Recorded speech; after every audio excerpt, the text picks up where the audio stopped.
So a bit more about the work then, just to provide a bit more clarity about that. So basically there are three interlinked strands of work for the project, for the work. So the development of the YDC was the first strand of work. The second strand explored support for safer transitions for vulnerable young fathers from custody settings. And then a final strand which is what we're doing today essentially, so it's development of training events and outputs. And I'll show you a copy of those, but you've been given a copy of each of those as you came in. So please do take those with you and take a look at those. They'll also be available online as well. I think I might have lost my notes. Sorry. Thank you. So the first strand involved the development of the YDC. And this was a collaboration between the Family and Childcare Trust based in London and the Leeds City Council Teenage Pregnancy and Parenting team. And this package was really designed to pilot and to roll out the very successful work of the Young Dads Collective. So that's already taking place in London at the moment. The YDC model recognises that one of the most effective ways to empower young men is to engage them as experts by experience. And this involves supporting them and training them in advocacy work on behalf of other young fathers.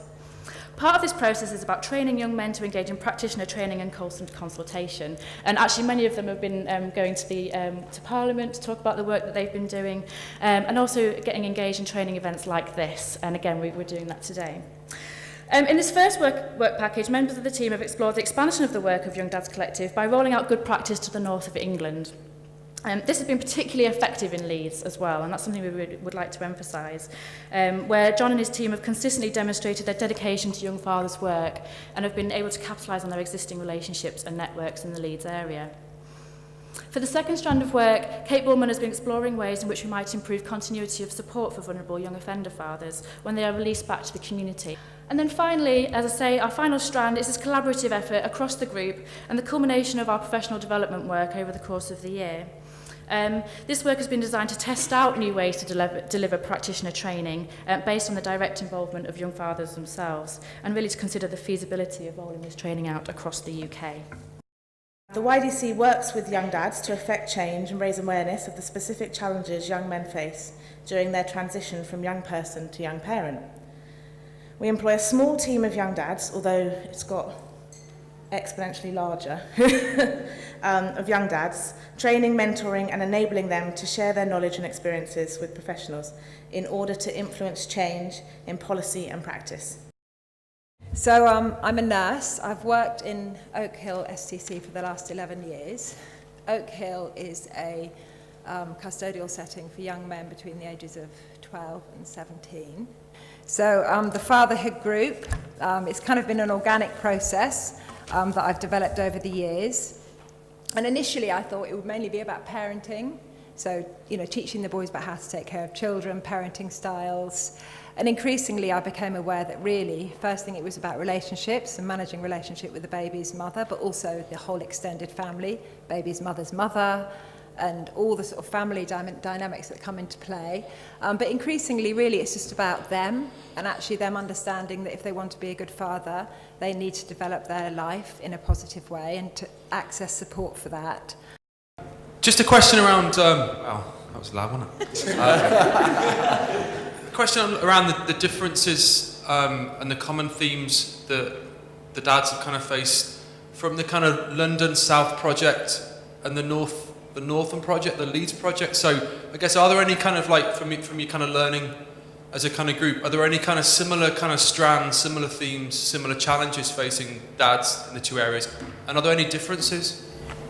The problems that face are similar. So some of the same issues we face in London in terms of being a dad and young dad, etc., are similar. However, the geographic things, it's what makes things different. So in London we have close to, I think, 52, I can't remember how many boroughs, but so some boroughs may be very supportive in young fathers, and that support isn't available to any other young people. And in a town or city like Leeds, where it's a little bit smaller and you can embed the support within the council, helps, because that means it has a wider reach, because Leeds Council covers everywhere. What do you think we can do better in engaging fathers? For me personally, what it is just breaking the ice. I'm very nervous usually, and I won't say anything until someone's sort of spoken to me first. Like, then you've just asked me a question, It's as simple as that. When you're sat in the living room doing your meetings, or in an area like this doing a meeting, just engaging us so that we have then sort of got something to say. If it's just as something as, oh, how you doing? You know, that's just there straight away breaking the ice, and that's what it is for me personally. I don't know about everyone else. It's about, as well, identifying the signs and acting upon them. You know, if you see a dad in an appointment, it means the dad is interested, to the point he's attended the appointment. And for you as a professional, you should act upon it by saying, oh, hi dad, how nice to meet you, you know. Let me take your details as well. You know, keep the focus about the child, and really that is your window at an appointment where you see both parents there to engage, like, hold the details, you know, actions. I can't even talk, just take it, you know, because it's important.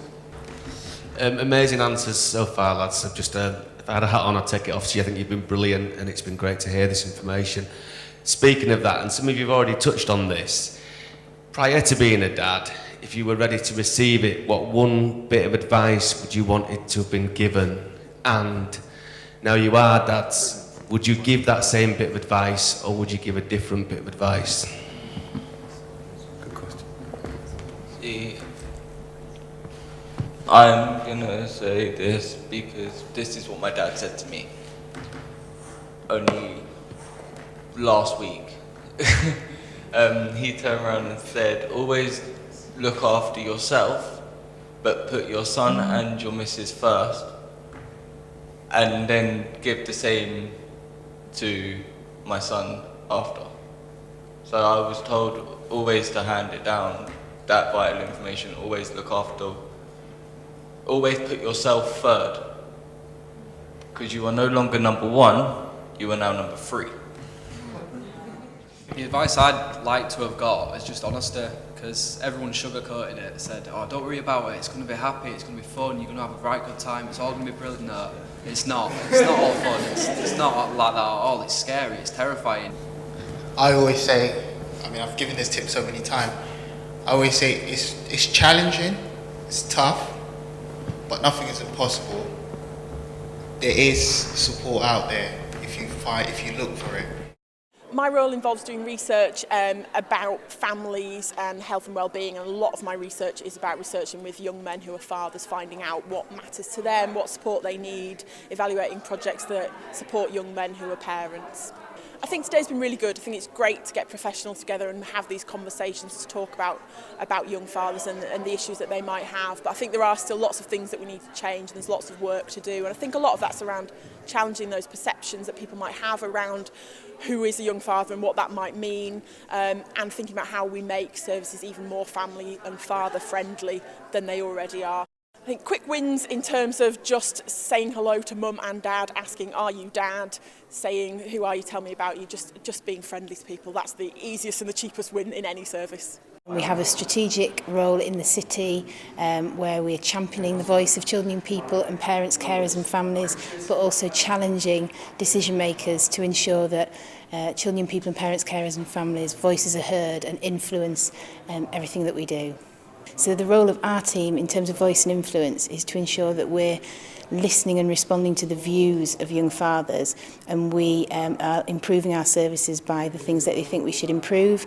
So we need to listen to young fathers' experiences and what they say we need to do better, we need to change, and what they say we're doing really well, we need to champion. I manage a team of fathers development workers and young fathers development workers who deliver direct services to young dads, mainly in London and the South East. Just recently we've had legislation change to make sex and relationships education in school statutory. Something we've been waiting for, nearly happened 10 years ago under New Labour. It's happened now. Never too late whenever something good happens, so that's a brilliant piece of news. What we need to do now is not just focus on the biology, not just focus on men as risks to women in terms of predatory behaviour. That is all very important, but we also need to start empowering young men to be responsible for their own futures as father, as men, the relationships they choose with women, what are the standards they put in place. I've actually been the academic lead of the project that we've been presenting today, which is called Responding to Young Fathers in a Different Way. So I've basically been consulting with the project partners, supporting them with this work, and also looking at the research and the evidence base around support for young fathers. fatherhood is a right, so children have a right to their dad. If we don't support them, we risk absenting them from their families, and that has really tragic consequences, I think, for everyone involved, for the mother of the child, for the children, and for the dad himself. I've got a son, and he's 5 years old, and he's a lovely boy. Take dad into consideration. Look at them as a resource. It's resourceful.